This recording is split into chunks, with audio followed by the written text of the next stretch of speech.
E o Sistema Ponta Negra de Comunicação está realizando a rodada de entrevistas com os candidatos ao Senado. A ordem foi definida em sorteio prévio e o nosso entrevistado de hoje é o candidato a senador pelo PL, Rogério Marinho.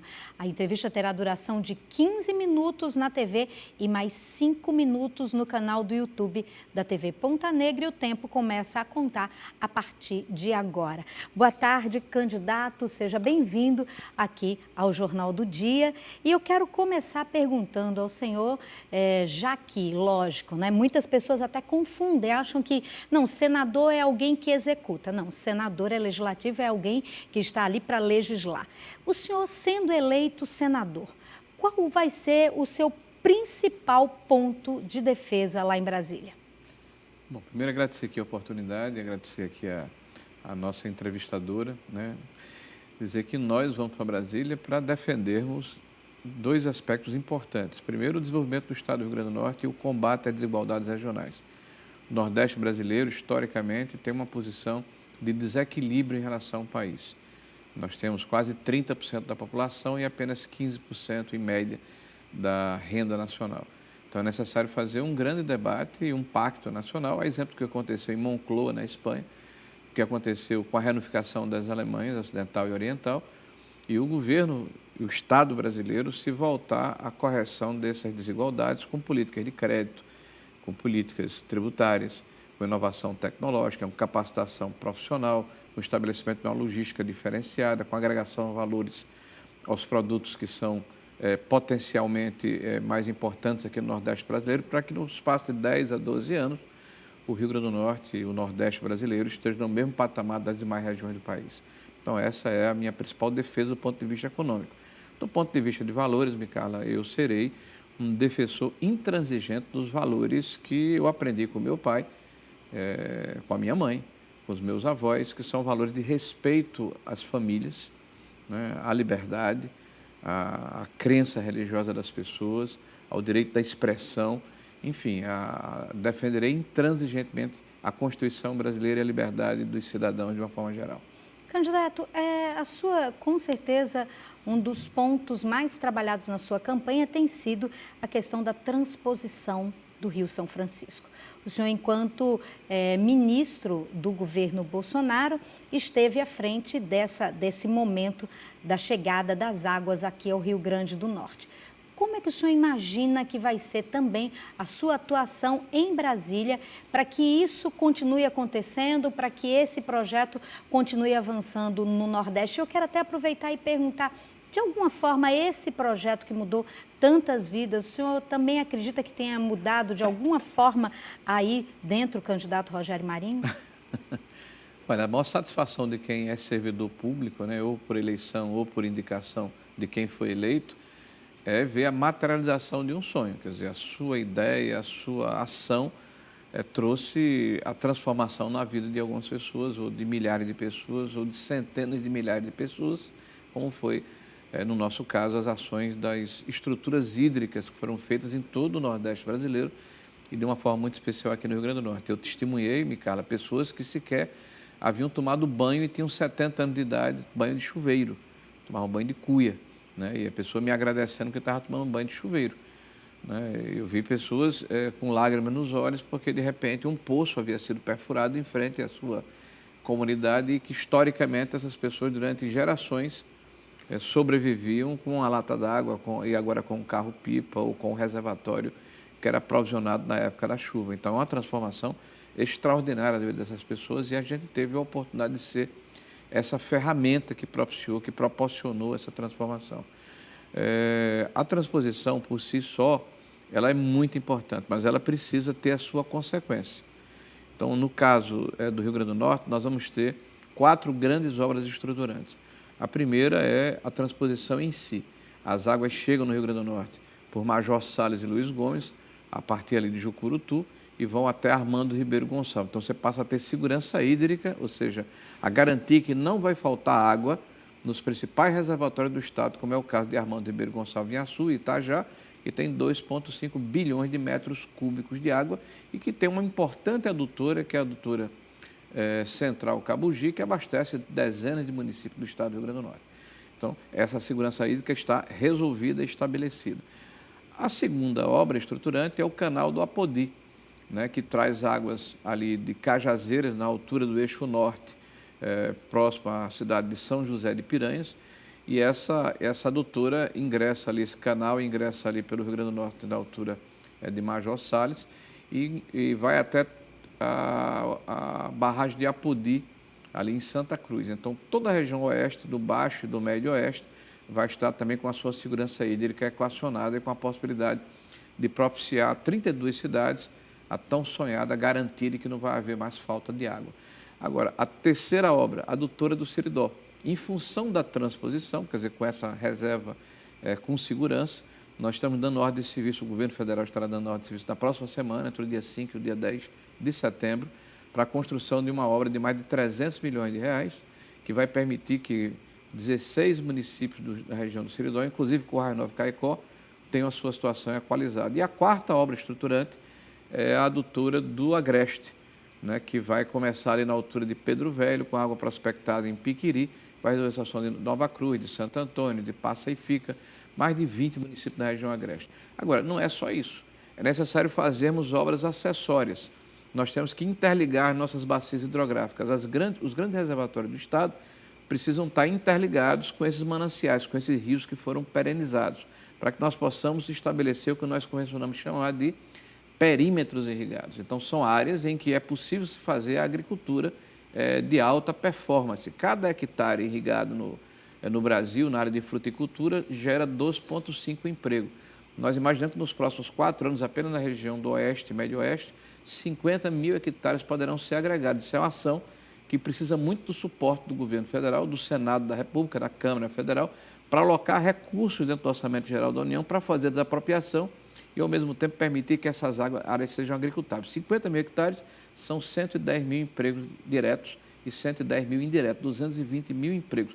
Apenas uma demonstração de como há uma radicalidade de mudança de forma virtuosa no Estado em função das ações que foram empreendidas. Candidato, assim, o senhor começou sua carreira por Natal. O senhor veio através ali do PSB, de Vilma de Faria, onde era muito ligado a ela, e o início da sua carreira foi feito através de Natal. Quer dizer, digamos assim, o senhor seria um candidato mais urbano. E, de repente, o senhor vai para Brasília e é ministro, de repente não, depois de vários anos, né, na carreira política, de repente parece assim que foi ontem, mas o senhor vai para Brasília ser ministro do Desenvolvimento Regional e aí vem essa questão da transposição do Rio São Francisco e outras. Tem uma mudança aí de azimuth, uma mudança... Rogério Marinho, aquele que era um político mais urbano, mais voltado para políticas urbanas, como o caso mesmo do Metrópole Digital, que inegavelmente hoje, né, está aí na Universidade Federal, né, e várias pessoas, vários jovens estão lá, continuam estudando e se especializando. Mas esse Rogério Marinho da Metrópole Digital hoje tem uma visão mais ampliada, mais realmente para o sertão? Como é que é essa visão? E eu volto a perguntar isso em cima do que o senhor vai poder defender lá em Brasília, caso seja eleito senador. Olha, eu até iniciei minha fala nesse sentido, né, de que em função da minha experiência, da minha vida, da forma como eu me posicionei ao longo dos anos, eu me sinto com condições, eu me sinto com a capacidade de fazer o debate nacional para convencer meus pares da necessidade de que haja uma grande concertação no país para resolvermos os problemas ligados a essa diferença que existe entre as regiões do Brasil. Então, é evidente que a ação da segurança hídrica leva em consideração se propiciar, se proporcionar a infraestrutura necessária para atacar esse problema, porque sem água, Micarla, não há indústria, não há comércio, né? Não há emprego, vida, né? Não há vida, né? Você diminui a mortalidade infantil, você melhora a condição de saúde das pessoas, você resgata a dignidade das pessoas. Então, há um ciclo virtuoso envolvido nessa ação. Mas nós não abrimos mão da nossa ação holística, né? Geral sobre o Estado do Rio Grande do Norte e sobre o país, porque o ministério que nós tivemos a oportunidade de dirigirmos, ele leva em consideração, por exemplo, mobilidade urbana. Hoje pela manhã eu fui fazer uma visita ao trem urbano que está sendo ampliado. Depois de 30 anos, Natal está tendo uma ampliação do trem urbano de 30 quilômetros. Nós estamos fazendo 2 linhas novas, uma que sai de Parnamirim, vai bater em São José do Mipibu, são quase 20 quilômetros de trilhos. Isso é a obra da nossa administração, né, com 5 novas estações, e uma outra que vai até ali o distrito da Ambé, vai até o distrito industrial na altura da Guararapes. Então você tem milhares de norte-grandes que moram e trabalham naquela região e que vão ser servidos por essa ampliação da área do transporte coletivo, no caso do metrô. E nós vamos ter em Natal a maior rede ferroviária de regiões metropolitanas do Nordeste. São 30 composições, são 3 vagões, em outubro isso está funcionando. Nós fizemos agora um aporte para o governo do Estado, desde o ano passado, na Prefeitura de Natal, de quase 90 milhões de reais para fazer a urbanização em Engorda de Ponta Negra. Ajudamos na urbanização da Ridinha, né? Colocamos recursos para fazer 400 ruas, calçadas e drenadas na Zona Norte de Natal, quase 40 ruas no bairro Planalto, recursos para fazer a ligação entre o bairro Planalto e Cidade Nova, recursos para fazer as trincheiras aqui dessas áreas que estão estranguladas do ponto de vista do tráfego, na Alexandre de Alencar, na altura da Presidente Moraes e também da Salgado Filho. Então, nós temos uma série de obras estruturantes voltadas também para as cidades, como fizemos em Parnamirim, em Macaíba, em Mossoró, em Ceará-Mirim, nas grandes cidades do Estado.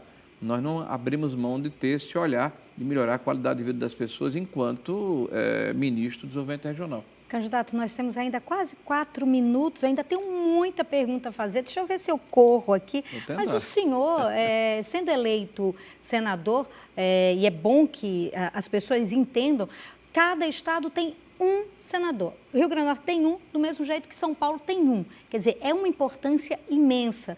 É um senador eleito no estado, mas eleito para o Brasil. E aí entra uma questão que o senhor foi vítima de muitas críticas, que foi quando o senhor foi o relator da reforma, né, de reforma importante, como da Previdência, também a reforma trabalhista. Hoje, o senhor vendo tudo o que aconteceu pós nessa votação e pós essas reformas, o senhor se arrepende ou o senhor acha que realmente faria tudo de novo? Eu posso falar aqui para o telespectador? Lógico. Bom, vamos lá. Em 2017, novembro de 2017, quando a reforma foi implantada, a reforma trabalhista, se você pegar um marco temporal e jogar 5 anos para trás, está no CAGED, que é o órgão que define ou que afere o número de trabalhadores que o Brasil todos os anos gera, né? Nós temos 1 milhão de empregos a menos no Brasil. Quer dizer, em 5 anos, sem guerra, sem epidemia, sem crise, 5 milhões de empregos foram ceifados no país com a legislação anterior. De 2017 para cá, mais de 5 milhões de novos postos de trabalho foram criados depois da reforma. Então, a primeira narrativa vai por terra, né? Nenhum direito foi retirado e nenhum emprego foi diminuído. Pelo contrário, foram criados 5 milhões de empregos a mais. Isso é o que estou dizendo, não. É o CAGED, é o PNAD contínuo do IBGE. O Brasil hoje tem 100 milhões de trabalhadores ocupados no Brasil, de acordo com o PNAD. É o maior número de trabalhadores da história do país, entre informais, públicos e formais da nossa história, desde a série histórica que é aferida pelos organismos internacionais. Todos os direitos do trabalhador estão dentro da Constituição. Na época se dizia que ia se perder férias, 13º, fundo de garantia, previdência, hora extraordinária, nenhum desses direitos foi retirado. O que nós fizemos foi modernizar uma legislação que tinha 70 anos. Na época, as pessoas eram transportadas de carroça de jumento. Hoje são transportadas por veículos. Na época não tinha internet. Na época era um mundo completamente diferente. Na época tinha a Segunda Guerra Mundial. O tempo passou. Nós precisávamos modernizar a legislação. Por exemplo, o home office, trabalhar dentro de casa na pandemia, foi a reforma. Dividir as férias em 3 parcelas, foi a reforma. Acabar com a discriminação contra a mulher no mercado de trabalho e aumentando as penas pecuniárias, foi a reforma. Então, a reforma ela foi positiva. A única coisa que foi retirada, e aí eu assumo, foi a obrigatoriedade do pagamento de um dia de trabalho para o sindicato. Então, eles recebiam 4,5 bilhões de reais por ano, com a retirada da obrigatoriedade, isso baixou para 100 milhões. Aí ficou uma raiva muito grande de mim, dos sindicatos. Candidato Rogério Marinho, a gente tem ainda 50 segundos e tem alguns temas polêmicos que eu gostaria que o senhor dissesse como vai votar lá no Congresso, sim ou não. Legalização total do aborto. Sou contra. Legalização da maconha. Sou contra, de todas as drogas. Liberação da venda de armas. Liberação das vendas de armas dentro dos critérios estabelecidos pela lei, sou favorável. Desmilitarização Sou da contra. polícia. A polícia está aí para proteger o cidadão e ser respeitada por ela. Candidato Rogério Marinho, a gente ainda tem 20 segundos, quer dizer, agora 18, e eu tenho uma pergunta para lhe fazer, mas aí o senhor vai ter que responder no YouTube da TV Ponta Negra. Lógico que a gente aproveita e leva, né, a nossa audiência para o YouTube da TV Ponta Negra, e eu queria falar sobre dois assuntos. O primeiro, a sua figura. Pronto, agora é só minha pergunta e o senhor vai responder lá no YouTube. A sua figura é muito ligada ao presidente Jair Bolsonaro. O presidente Jair Bolsonaro, o senhor considera hoje o melhor nome para o Brasil? Sem dúvida nenhuma. Ou... Não, o senhor vai responder daqui a pouquinho. Mas eu aproveitei a sua... Daqui a pouquinho. O senhor acredita que o presidente Jair Bolsonaro é ainda o melhor para o Brasil? E eu quero também lhe fazer uma outra pergunta. Um dos seus adversários, o candidato Carlos Eduardo Alves, acionou na justiça o senhor pelo fato dele se posicionar dizendo que o senhor havia destinado recursos para municípios potiguares já com interesse eleitoreiro. E eu quero saber o que o senhor acha a respeito desse posicionamento do candidato Carlos Eduardo Alves, mas o senhor não vai me responder agora não. Daqui a pouquinho a gente volta lá no YouTube da TV Ponta Negra. E sejam bem-vindos aqui ao YouTube da TV Ponta Negra. Aproveita, já se inscreve no nosso YouTube, aciona aí o sininho, porque todas as vezes que tiver conteúdos interessantes, você vai ser avisada, você vai ser avisado. E a gente está aqui com o candidato ao Senado, Rogério Marinho, seguindo aí essa rodada de entrevistas feitas pelo Sistema Ponta Negra de Comunicação. E eu fiz duas perguntas ao candidato Rogério Marinho. Uma ele já meio que respondeu, né? Que foi se ele acredita que o nome do atual presidente Jair Bolsonaro seria o melhor para estar à frente do país. E a segunda pergunta foi a respeito do candidato Carlos Eduardo Alves, que entrou com uma ação exatamente, né, por colocar essa proximidade do candidato Rogério Marinho com o presidente Jair Bolsonaro, de que os recursos estavam vindo para o Rio Grande do Norte com fins eleitoreiros. Agora sim, começa a contar os 5 minutos aqui do finalzinho da nossa entrevista. E aí, candidato?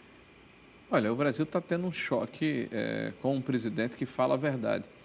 E fazia muito tempo que as pessoas não ouviam um político do tamanho, da dimensão, da estatura de um presidente da República falando sem filtros, o que pensa, o que acha, né? E isso causa estranheza.